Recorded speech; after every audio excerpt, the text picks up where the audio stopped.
again, and welcome to Foreplay Radio Sex Therapy. I'm your host, certified sex therapist Laurie Watson, author of Wanting Sex Again, and blogger at Psychology Today and WebMD. And I have with me Dr. Adam Mathews, my co-host, who's a couples therapist, psychotherapist, and president of NCAMFT. Foreplay is dedicated to helping couples keep it hot. Each episode, we cover an aspect of sex that impacts your sex life and something that you can relate to. So if you find our discussions helpful, please give us a review on iTunes or Stitcher. We would love it if you would tell a friend about us. You can find us also on the web at foreplayrst.com. And if you have a comment or a topic that you'd like us to talk about, we'd love to hear from you. Please send them to us at info@foreplayrst.com. Thanks for listening. Now on to today's topic. So today we've got a mailbox edition. Thank you so much. We love to take these too. Please send us your questions or comments or things situations. And Adam and I love to talk about that kind of stuff. We do. Yeah. Okay, today, do you want to read it or shall I read it? You read it. I'll read it. Why don't we do one of each? Okay. I'm a 39-year-old divorced female with 2 kids. They're older children. I have only been with a few partners in my life. I'm insecure with my abilities, which causes me to be too anxious to let my inhibitions go. One other thing, I have never experienced the big O. Okay, so I recently started seeing a 43-year-old divorced gentleman with no children. We have sex every time we see each other. He has never been able to orgasm either. At first, because of my own insecurity, I thought that he wasn't interested in me and that I didn't do the right things to satisfy him. How can you help us? Okay, awesome. Great questions. All right. So where, Laurie, would you start? Several things that stand out for this couple right away, but where would you start? What are the questions you would want to ask? Yeah, I think that you're right. There's a lot of things going on here, so it's not just an easy answer. Yeah. And that's what I first like people to think about is how do you delineate a complex problem into bite-sized pieces so you can kind of resolve all of them. I mean, the first one is, first of all, I would say, honestly, I don't think it's experience that is that important to being a good lover. Yeah. I mean, I really think that it's listening and being able to tune in to another. That is the key skill that makes you a good lover, whether you've been with one person or 30 people. If you can't do that, you cannot be good in bed. Yeah, because she's putting a lot of stock into her experience, right? And that she's only been with 4 guys and that she's insecure in those abilities because of that. Yeah, and right? I just... I sit with people who are very experienced and who can't please their partners. And that's because they're not listening or they really don't understand anatomy. And, I think especially men who are very experienced, but they really don't know how a woman climaxes, then they can't make it happen for her. And I think women are responsible for their own climaxes too. Sure. But in general, a little bit of anatomy and physiology is helpful. Sure. As well as... being able to really kind of get into the moment with the person, feel what they're feeling, be with them. I think that is not necessarily learned, through multiple partners. That's my own take. So experience may be a little bit overrated, is what you're saying. I mean, yeah. Yeah, because every person is different. So even if you've been with a lot of people and have experience, quote unquote, then the person that you're with currently, there's going to be a whole new experience. It's a whole new thing too, a whole new gig. Yeah, because how you guys work together, what makes you tick, what makes sex hot for you is going to be different than than your last partner. Right, and it takes a lot of courage to tell each other that. I would say. People ask me all the time as a sex therapist, what really makes it hot? And it's like, I can tell you what makes it hot for me after a couple glasses of wine, maybe. not in the first session. I don't tell anybody in session what makes it hot for me. You don't go into your personal sex life in the first session? No, I never go into my personal sex life in session.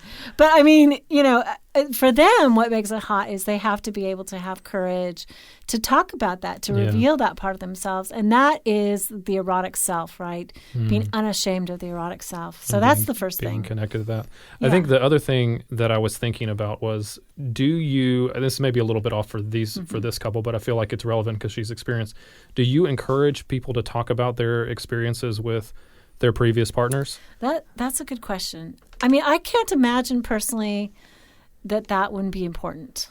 Okay. I mean, talking about not necessarily the numbers, but I mean, certainly I think if you've been with a lot of partners, your partner needs to know that because it does increase your risk for STDs, right? Mm-hmm. And so I think there's some need for revealing, I've been with a lot of partners so that they can assess their own risk. But I think it's probably interesting to know what turned on a partner, right? Mm.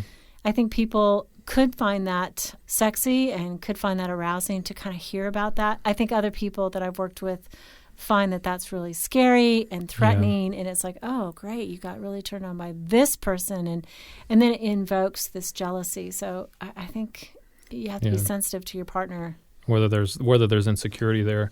I was also thinking on you're mentioning kind of the positive sides of that. I'm also thinking too of just were there negative experiences. Like in this case, did one of her previous partners tell her that she was inexperienced? Yeah, or no good in bed. Or no good in bed, yeah. Yeah, so absolutely. So then knowing that, he might be able to really reassure her, make it a little more safe for her, make it a little more, increase her confidence in her ability that may have been taken away from by another partner, whether that partner was intentional or not intentional, about making her question her own ability. So I think, to me, that might be something, if there was something like that.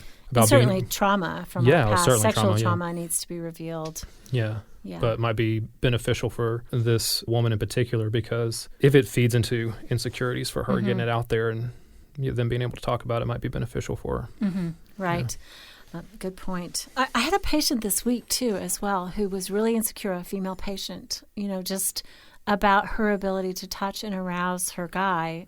I think he was a little bit older and struggling with some ED, and her experience was, I touch him and he doesn't really get an erection quickly. So I don't think I'm doing it right. And so it's really discouraging. I'm like, well, he might need longer touch. Yeah. I mean, that's just normal at a certain age. Yeah. So her expectations were a little bit off about what would happen. Exactly. Right? Yeah. Expectations are huge, I think, as well. And I think our expectations that change as we age and go through different developmental periods.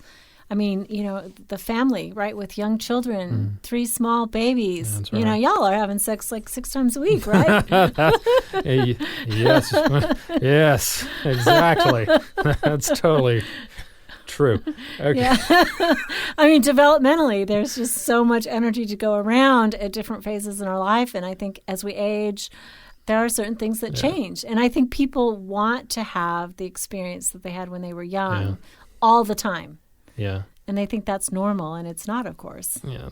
And so the expectations get out of whack. And so something that could be totally normal becomes really disappointing because your expectations are set kind of at the wrong place. Yeah. Exactly. Okay, so back to this woman. So she's insecure about letting her own ambitions go, and she hasn't experienced the big O. At another point in this letter, she also talks about that she gets high arousal, but she doesn't let go. And my question for her would be, have you ever been able to let go by yourself?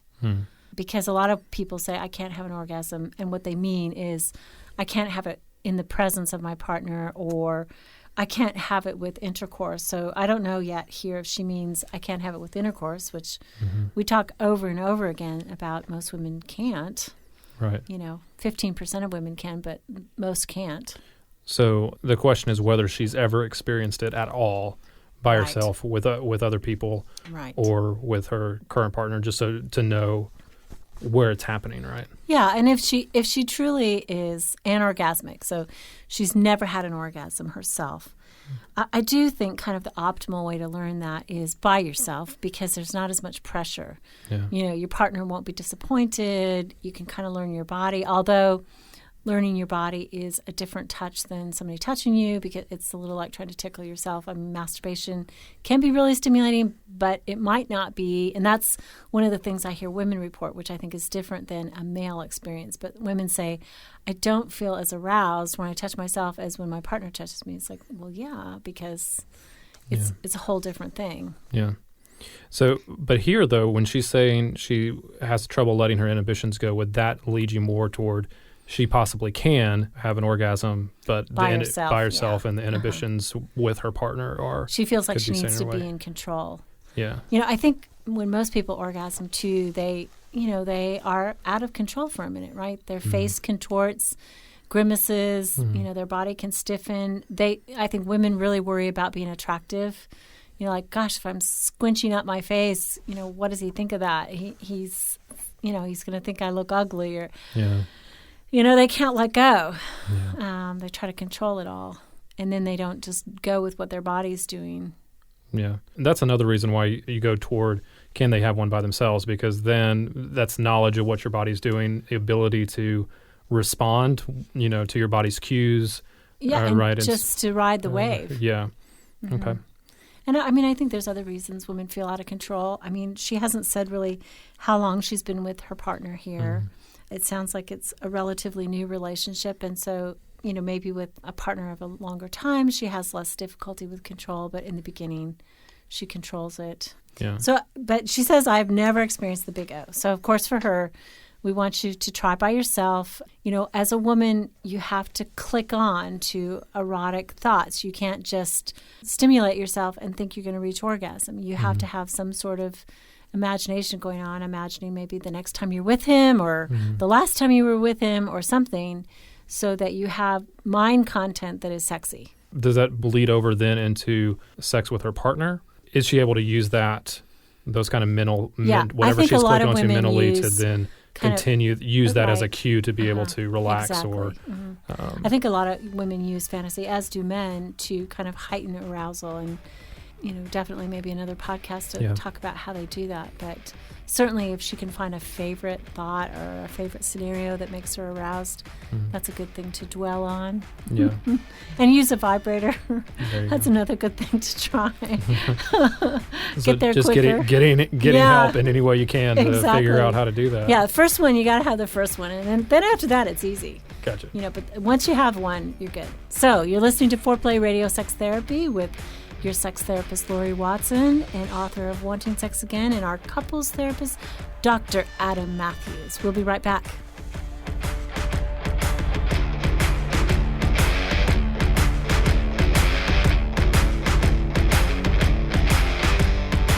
Wanting Sex Again: How to Rediscover Desire and Heal a Sexless Marriage by certified sex therapist Laurie Watson. Each chapter is designed to fix one of the problems that cause low libido, from early marriage through the childbearing years, even all the way through menopause. I've also had men read it and tell me that for them it was the most hopeful thing they read about resolving sexual problems. Look for Wanting Sex Again on Amazon.com. You can also talk to Laurie Watson for therapy in person or via Skype. I offer couples counseling and sex therapy, and I think about both aspects of the relationship, emotional intimacy and sexual technique, and that combination together helps marriages be happy. Improve your sex and improve your relationship with Awakening Center for Couples and Intimacy. Find out more at awakenloveandsex.com and sign up for their next couples retreat weekend, hosted by Laurie Watson. awakenloveandsex.com. Awaken what's possible.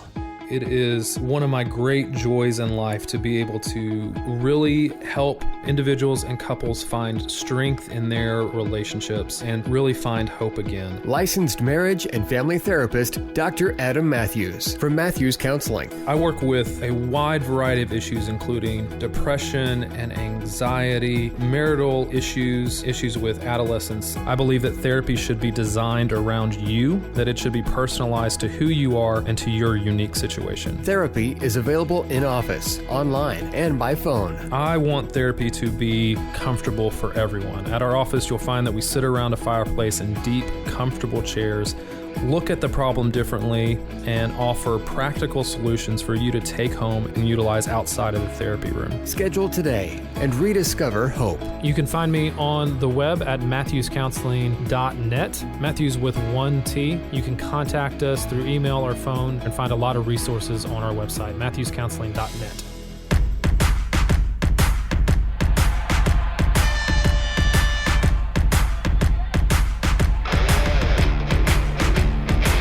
Okay, we're back with Foreplay Radio Sex Therapy, sex therapist Laurie Watson and couples therapist Dr. Adam Mathews. And we're doing our mailbox edition. Thanks again for the write-in. And we're talking about a woman who's 39 seeing a 43-year-old male. And they are going at it. They say they have sex every time they see each other. Good for you guys. But he's not able to orgasm either. She's not able to orgasm, and he's not able to orgasm. Yeah. How often would you say that's the case, Laurie, that couples that you see where they both are unable to orgasm? Is that not as often with both, but I would say there's definitely, like, it seems like about 25% of our practice is women who can't orgasm, and that's like a 1 or 2 session fix. It's so easy. But for men to not orgasm, that used to be a rare thing, and now it's so much more common because of pornography, really, I think. Yeah. That, they look at porn and it's so exciting. They look at multiple images, and then sex with a partner, one solo partner, is just not as thrilling. And so they can't get that heightened part that pushes them over the edge. So that might be a question for this couple in particular is how much porn is he looking at? Yeah. Right. And I think she does identify it Yeah. at some point, that he does look at porn, and she's wondering if that has an impact. And Yeah. of course, I think it does. I think it's essentially sometimes men with porn sort of seem to become more visually oriented than they are sensually oriented. So to relax into the actual moment, they have some difficulty climaxing. But if he has difficulty climaxing, I think there's still workarounds. One might be to say, okay, how do you get there? And have him show her, or to hold him in bed while he's masturbating himself. Somehow or another, people don't like that suggestion. I think it's because they think of masturbation as really private. But when two people are making love, I think it doesn't matter whose hands are doing what. Yeah. As long as, that gives them another experience of being together. Yeah, and that still can produce intimacy and produce closeness and produce connection. And all release, things that you want. And you're releasing in front of your partner, with your partner, so there's that great boost of oxytocin that's released, and you feel that connection and that bonding. And that's probably going to continue to drive their ability to orgasm together later on. And I think that's what a lot of people don't think is that they feel like it's a slap on the wrist to go back. They feel like it's going backwards, right? Or it's not completely fulfilling what they want sexually. But by releasing that, they're taking a lot of pressure off the actual act of intercourse, right? They're still fostering connection that they need to be able to do that later, which is such a key. Yeah, I mean, they're fostering connection by being flexible about how they get there. Yeah. And I think you're right. It's like one thing, builds on the other. Yeah. So. Yeah, and I don't think you can discount that, really. That can be very sustaining, especially later in the relationship. If there are medical issues or if there's something that goes on, a bigger crisis later on down the road, like being able to be open and foster that connection is going to see them through a lot of difficulties in their relationship that are going to come down the road. So in a lot of ways, all of us. For all of us, absolutely. I think, people don't realize how many twists and turns the sex life takes, and it just does. I had this one patient, and she looked just like Aunt B. I mean, she was the classic Southern woman, buttoned up, could have been the church lady. And, and she's like, I love sex. And she was not an open person about this except in the room. And she's like, I really love sex. I love my husband. And we have sex 5 times a week. And that's because I want it that often. And she was, she was probably in her early 50s. And then she reveals to me, basically, her husband has prostate cancer, and he can't have erections. And she's going through loss. And everybody has sexual problems at some point. They could never have predicted that, right? No, they never would have predicted that when they got together. Yeah. Exactly. And but, there's twists and turns for all of us. Even people who have great erotic lives experience different things. Yeah. Yeah. Nobody is immune to these problems. So with this gentleman, does his age at 43, is there any concern there? I would have no concerns at 43 with his erectile issues. He's not having erection problems either. He's just having orgasm problems. Yeah. That's not physiology. That's not...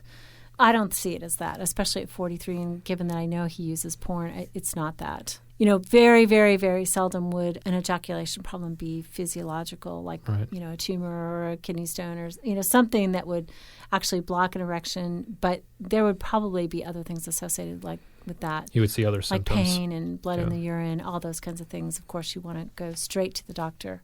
But these are probably more sex therapist kinds of things to talk about. So, one thing I would ask him, would you back off porn for a little bit and let's see if you can be sort of more sensitized again to touch. And it's like if you have to store all that up and you're not ejaculating every day, it's probably easier to have some buildup and some pressure about when you're with your partner. Yeah. And I think we've talked a lot about this before. So because I think a lot of men, for some reason, it's a disconnect that porn is affecting their sex life, right? Because it seems like it would enhance their sex life. Why would looking at porn hold them back from having sex with a person when it's readily available? So, give us the quick hits. What do you think are I know we had one specifically on pornography, so go back and look at that if you haven't listened to that. Yeah, we have a podcast on that. For some of that, but really what we're talking about is that just desensitization, right? That kind of reducing the response that happens when you're with a live person versus when you're looking at a screen. Right. And the fact, most men, when they look at porn, they don't look at one scenario, right? They look at multiple scenarios, which kind of builds up the dopamine in their brain, and it's so exciting. And I think it is hard for partner sex to compare to that. And I understand some men look at porn because their partners are not exciting at all and won't participate in. This is a complex issue. Absolutely. But I think when you have a partner who's saying, hey, I want more from you, I want more sexually from you, and the man is then saying, I need this thing that's autonomous, but then he doesn't have as much desire, or he can't ejaculate as fast, or some men, it slows ejaculation. So they have to, they're having intercourse for 30 minutes, which is literally too much for her and is not good for her tissue. So that, I think you need to adjust, and you need to think about, okay, how is this impacting my sex life, and what can I do about it? She also says the one main last point, I thought he wasn't interested in me, and that I didn't do the right things to satisfy him. And it sounds like this is a relatively new sexual relationship, that they can't talk about that. Why you wouldn't say, hey, what makes it great for you, and how do I touch you, and all of those questions, I think. Or to even ask the difficult questions that she's asking here. Is this an interest thing? Are you, to even vocalize. I think couples don't vocalize their fears enough because they're afraid of what it might mean, of the answer that they might get. Right. And I think in a committed coupleship, it's so scary to imagine hearing, right, I'm just not attracted to you, or that's a difficult one. And certainly one that we deal with, right? But it's a tough one. And so they are afraid, they're fear-driven. But usually that's not the answer. I would say 90% of the time it's like, no, I'm into you. I didn't realize you needed more reassurance. What you're doing is great. It's all great. Just keep doing it. Yeah. But maybe they're not vocal enough so their partner doesn't know that they're pleasing them. I think everybody goes to, it's got to be something wrong with me. Yeah. And both people are usually saying that at the same time. No, I would say a lot of people go to that, Adam, but unfortunately there are other people, right, that are more narcissistic that go to, there's got to be something wrong with you. Oh, possibly. Oh, yeah, absolutely. You're not responsive to my great, sexy act here. What's wrong with you? Right? Yeah. Sure. Yeah. I think people do that. I think that there's a surface level fear of that. The surface level is it's you.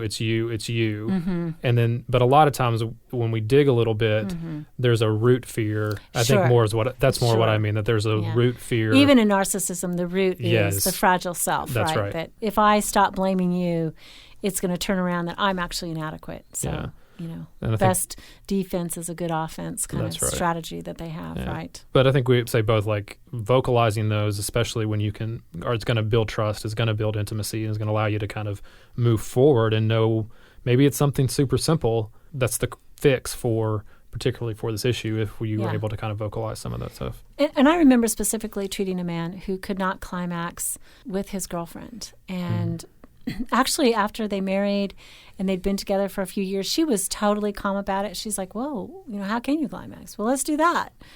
She was just wide open to it. And, his being reassured that she was open to his particular variety made him less anxious. And because anxiety was what was kind of holding him back on being able to climax inside her, intravaginally. So once they were married and settled for, it was about, I think 9 months, he was fine. Yeah. He was able to do it. And I'm not saying marriage is secure, but I think length of time together and commitment and assurance from your partner, that's really great. I think there is something about the commitment, though, right? There was a study recently about how people slept, a sleep study with couples, and couples that felt like they were that rated their commitment in their relationship high, they slept better at night, right? Their quality of sleep was much better. And I think, I'm speculating here. I don't have evidence for it, but I'd imagine that the same is true for sex life, that there's some level of being able to be open, share these types of fears. I think that is the goal, Sure. is that in a commitment that would happen. There are studies that I know of that say frequency is better for married couples, even though we think, single people are just having it all the time and it's so hot. Actually, the frequency statistically is better for married couples. But I think the dread, the fear is that if you're committed and if you're a coupleship, sex is going to go downhill, which is what Foreplay is all about here. That's right. We're trying to help committed couples keep it hot. And thank you for listening. You can find us on the web at foreplayrst.com and on Twitter and Stitcher. And please rate us and review us. Thanks so much for listening. Hey, help us stay on top here at Foreplay. We'd love it if you would subscribe and share it with your friends. And please take 1 sec and rate and review us. Thanks so much.